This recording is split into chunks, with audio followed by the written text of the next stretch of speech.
Today I'll be sharing my newest watch, the Hamilton Khaki Field watch H70359993. I've been wearing this watch for about 5 days, and this is really something pretty fun.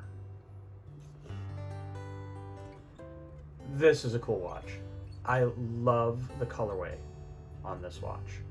The rich brown face, the tan numerals just look amazing. So this is a field watch, and it uses printed numerals instead of applied indices. The inner numerals are a 24-hour clock, while the mid-ring has the standard 12-numeral clock, and then the outer ring is marked at 5-minute increments. This watch does have complication in white at that 3 o'clock position. The hands and the numerals, at least the numerals on that 12 o'clock ring, have a matching loom that we'll see later. The tan colors on the hands and the numeral give this faux patina that just looks so cool. And the canvas and leather band really just completes that overall vibe of what I think an adventure watch should look like. When I wear this watch, I could just imagine overlanding in my Land Cruiser through like a tropical jungle with bugs and mud, and it's just super cool. This Hamilton uses the H10 automatic movement. This watch can be hand wound, or it will self-wind itself when you move your hand around. There's an internal rotor, which really cool, has the H cutout on it. The watch has an 80-hour power reserve and has a 25 joule movement. It runs at 3 Hertz or 6 beats per second. Hamilton claims this is a plus or minus 15-second watch, and so far I've found that my watch is about minus 10 seconds a day.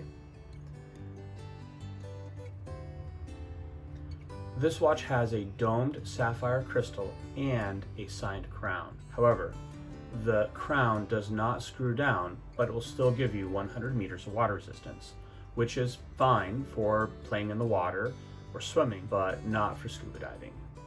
The case itself is stainless steel, and I really appreciate how the sides of the case are brushed. This is my second Hamilton, and I've been having a hard time deciding which one I like more. My first Hamilton was the H69529913 with the white face. It is a mechanical watch, and it uses the H50 movement, meaning it needs to be wound by hand every day. It's also a field watch, but it's in a 42mm case. They both wear really well. I like larger watches, and both are right in that sweet spot as far as size and wearability goes. While the white face has better contrast and is easier for me to read at a glance, the earth tones on that brown watch face are just more aesthetically pleasing to me. So it's like choosing my favorite scotch.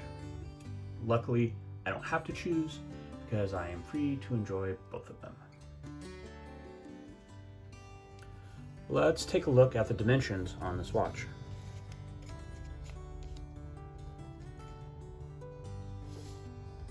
Case comes in at 40mm. Thickness comes in at 11.6mm. The strap, if you want to replace, will be 20mm. And lug to lug,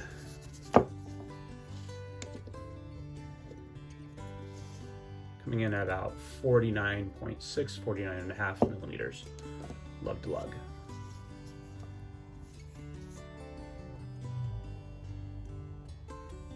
As mentioned earlier, the hands and the numerals have loom on it. So let's go get a loom shot. The loom on the hands and on the numerals are incredibly bright. This is very well done. After wearing this watch for the better part of a week, I am legitimately surprised at how much I like the strap. I am and have never been a fan of fabric straps, but I really like this one. The canvas material looks great.